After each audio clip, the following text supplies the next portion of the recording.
அதிர்ச்சி 2026இல் விஜய் முதல்வராக முடியாதா? ஜோதிடர் கணிப்பில் அதிரடி ட்விஸ்ட். பங்களாதேஷ் புரட்சியை துல்லியமா கணிச்ச அதே ஜோதிடர் இப்போ தளபதி விஜயோட அரசியல் ஜாதகத்தை கணிச்சிருக்காரு. அதுல ஒரு பெரிய குண்டு இருக்கு. ஜோதிடர் பிரசாந்த் கினி இவர் சொன்னபடி நடக்குதுன்னு சோஷியல் மீடியாவே இப்போ இவரை பத்தி தான் பேசிக்கிட்டு இருக்கு. பங்களாதேஷ் ஆட்சி கவிழும்னு இவர் சொன்னது அப்படியே நடந்துச்சு. இப்போ நம்ம டிவிகே தலைவர் விஜய் பத்தி ஒரு ஷாக்கிங் நியூஸ் சொல்லியிருக்காரு.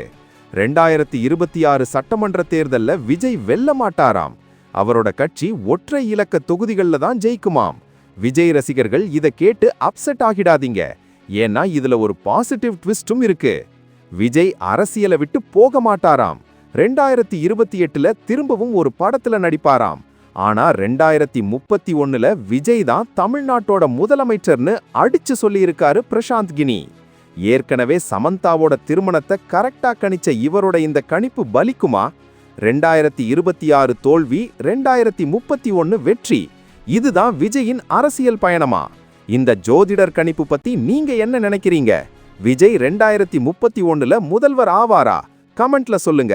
லைக் பண்ணிட்டு உங்க நண்பர்களுக்கு ஷேர் பண்ணுங்க.